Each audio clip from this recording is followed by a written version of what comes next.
From the end of the next financial year, their funding will be halved. Now, there is a great number of examples of government waste I could go into, but I'm not going to do that today because I don't want to make a partisan speech. I just want to make a plea on behalf of the Playford Community Fund. It is a really important institution in my electorate. Well, I'm talking about a fund that helps people, and you're making jokes about it, so it's really funny, isn't it? Helping poor people, Order. And you've cut their funding, and you find it funny. Order. And you find it funny. It's a big joke. I was going to make a plea of the government to take this seriously, to actually talk to the fund, to restore their funding, to look at the service area, and to try and actually do some good work for a change, rather than treating this all like a big joke, big game. It's not a game. This is about people who literally face the grinding hardship of poverty. They face unemployment. They face very dire budgeting situations. They have their bills cut off. They face homelessness. And the Playford Community Fund is really the last line of defence for many in the community. So I just urge the government not to treat it as a joke or a laughing matter, but rather to just help this fund continue their good work that they've been doing since 1964. Are there any constituency statements? I call the honourable member for Barker. Mr Deputy Speaker, I rise to speak about two geographically linked environmental needs in the iconic Lower Lakes in Coorong. Having an interconnector between Lake Albert and the Coorong is something that has been explored and discussed for a very long time. This is because the connection between the neighbouring larger lake, Lake Alexandrina, and Lake Albert is very restricted, so it's very hard to facilitate water exchange. A Lake Albert scoping study was undertaken in 2013 and investigated a range of potential management actions to reduce salinity in Lake Albert. In relation to the interconnector, the proposed study concluded social, environmental and ecological benefits.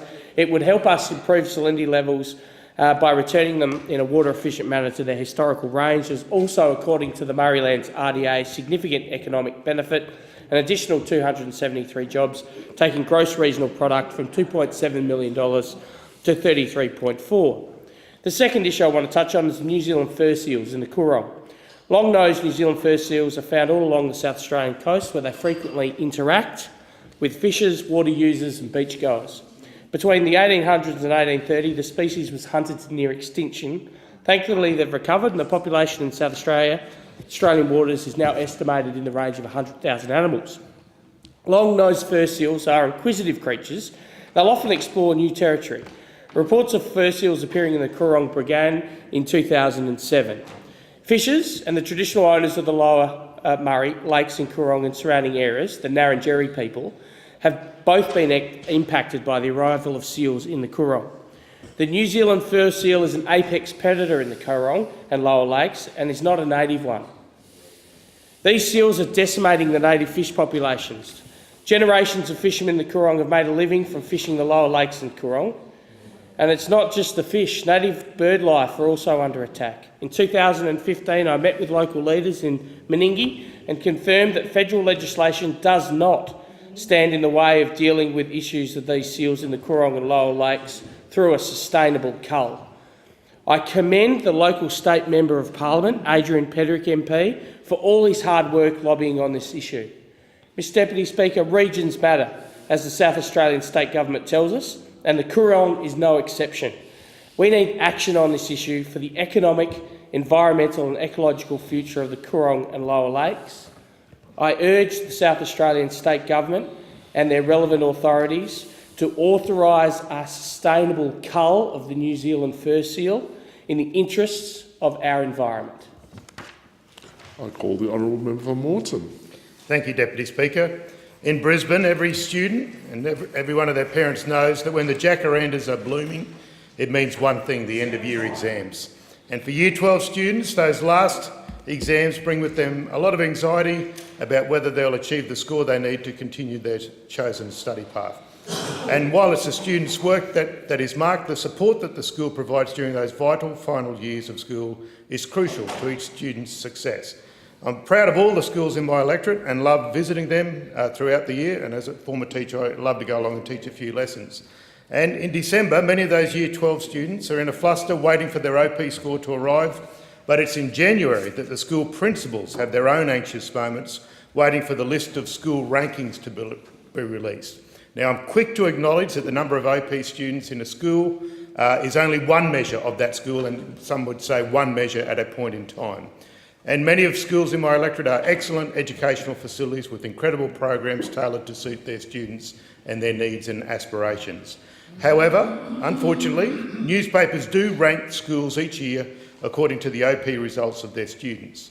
And this year, St Aidan's Anglican Girls' School, I'll take that interjection from the member for Ryan, because I know many of her students, her electorate would send students over the river to St Aidan's. So St Aidan's was ranked 10th in Queensland, with almost 42% of OP eligible St Aidan's students receiving a score between 1 and 5. So I congratulate all the girls on their hard work and achievement, and congratulate the principal, Tony Riordan, for her leadership supporting those students and all of her staff. Another school in my electorate that has achieved amazing results this year is Corinda State High School. Under the leadership of Principal Helen Jemison, who I used to teach with many years ago, not that many, Helen, but at Corinda State High School has been ranked as #1 in the top 20 most improved schools. Now, we know that means hard work. Corinda State High was ranked 245 in 2008, and they are now ranked at number 106. That's a remarkable achievement achieved under Helen. This year, 22% of OP eligible students at Corinda State High School received an OP between 1 and 5. I congratulate the students of Corinda State High and congratulate Principal Helen Jemison for her leadership and her hard working team for supporting these students. Helen was quoted in the Courier Mail as saying, "My mission was to get them up there with the best, and it's about believing in the kids." And I'm sure all of us, both sides of the chamber, would want to have a principal that believes in students and wants them to get up there with the best. That's why I'm very proud that Labor announced this week that policies will encourage principals like Helen and Tony to choose teaching as a vocation in the first place. And for the teachers already in our classrooms, Labor will rejuvenate the Highly Accomplished and Lead Teachers program, providing a career path for teachers which recognises exceptional teaching and uses the skills of exceptional teachers to guide and mentor their I colleagues. call the member for Hinkler. Well, thank you very much, Mr Deputy Speaker. Well, today we see the Labor Party show their true colours. Finally. Now, the media may say this is an outbreak of disunity. I say it's an outbreak of truth from their side. And today's Courier Mail reports in Queensland Labor shafts itself on coal mine conundrum. In fact, Mr Shorten, it reports, has been trying to rein in rogue shadow frontbenchers like Richard Marles. We now see that Ms Terry Butler, the member for Griffith and a shadow minister, a Labor opposition frontbencher, is on the record opposing the Carmichael mine, the opening of the Galilee Basin. I don't support the project and my views haven't changed. Well, I say to the Labor Party and its members, get out into regional Queensland and tell those people what you really think, because I am pretty confident that they would like to keep their jobs. They would like to be able to pay for their children to go to school. They want to ensure they can pay their bills and buy their house and continue to support them and their family. That is what is important to them. But clearly, it is a bit of an outbreak, Madam Deputy Speaker, I have to say. Apparently a Queensland Labor source said, let's hope Richard Marles knows more about defence because he clearly knows nothing about regional Queensland. Finally, a comment I can agree with from the opposition side. Regional Queensland is an important part of the Australian economy. The resources sector is an incredibly important part, more than $200 billion worth of exports. That is more than 50% of what we produce and sell around the world, 200,000 jobs, and yet we have people on the opposition side who think it's wonderful if the business shuts down. Now, for the candidates in Capricornia for the Labor Party and the candidates in Flynn and the candidates in Dawson, the candidates in Hinkler, they should get out and say exactly what that position is, because what I know is this: we need jobs. We need to ensure our economy continues to build. We need to ensure we can provide opportunities for our youth, for those that choose to live in the regions. And I'd say in particular to the candidate for Capricornia for the Labor Party, who, would you believe, Madam Deputy Speaker, is a coal miner who can't go out and support the coal industry, which provides him a job, which pays his wages. Well, he should allow himself to be transitioned and be one of the first. I mean, that's what's being suggested by those opposite, and he should transition himself right out of the industry. If you want to be in that business and you want to take the money from the resources industry in this country and you don't want to stand up and fight for those people, you have no place being in politics, and in particular, you have no place being in this building. So I'd say to all of them, and we even see the Labor candidate for Flynn Well, he's had a bit of a go. He's come out and said that, yes, he supports the coal mine because he recognises he needs jobs. Now, everyone in this place, Madam Deputy Speaker, knows it doesn't matter what that candidate thinks because he will be directed. He will be directed in what to do. His job is simply obedience. He must comply with the directions of his union organisers and masters. He cannot do a damn thing about it. So be upfront, be truthful. If you don't support it, say so. We need jobs in regional Queensland. I am all for the resources industry. Order. I thank the member for Hinckley and I call the member for Holt. Thank you.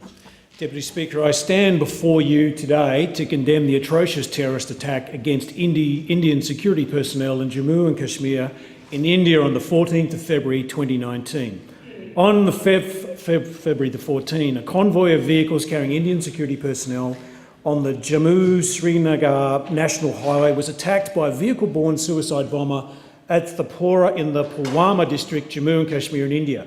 The attack resulted in the death of 40 Central Police Reserve Force personnel. Responsibility for this attack was claimed by the Pakistani-based Islamic group Jaish-e-Mohammed. Now, this particular group, a fundamentalist organisation, uses violence in pursuit of its objective to force the withdrawal of Indian security forces from the Indian-administered Kashmir. Deputy Speaker, due to the barbaric actions of this terrorist organisation, and to those from the Indian community that are watching, I want you to know that since the year 2000, our Australian government, supported by the Parliamentary Joint Committee on Intelligence and Security, has prescribed this terrorist organisation, Jaish-e-Mohammed, first on April 2003 and subsequently in 2005, 2007, 2009, 2012, 2015 and 2018. I also want the Indian community to know I was a member of this committee when it was prescribed justly as a terrorist organisation in 2007, 2012, 2015 and 2018. India and Australia, Deputy Speaker, are long-term partners and friends. We are the happy recipient of India's greatest gift to the world, the many people that have come from India to make Australia their home. And I want the community to know that I stand with you in your grief on this terrorist attack. I note that last weekend the Indian community conducted a number of events across Australia to condemn the actions of this particular group. I want to conclude by a comment that was provided to me by Dr. Asha Mohammed, a person who came from Kerala and made Australia her home. And she said this, reflecting, I think, the sentiments of the Indian community diaspora in this country responding to this event. Dr. Mohammed's quote is this: "The death of more than 40 soldiers in the Central Police Force is the single deadliest attack on security forces in Kashmir in 30 years. This terrorist attack is not just a national tragedy, it's a human tragedy. The soldiers killed were not wealthy or well off. They came from families that in many cases don't have much money.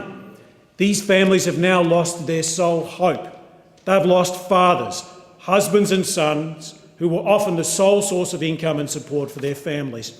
As a mother, I weep because of the mothers of the soldiers in Kashmir who have lost husbands and sons, lost them to an act of complete inhumanity. We grieve for our lost hope, and we hope that those who have been taken away, who took away our hope, meet swift justice. And, Madam Deputy Speaker, so do I."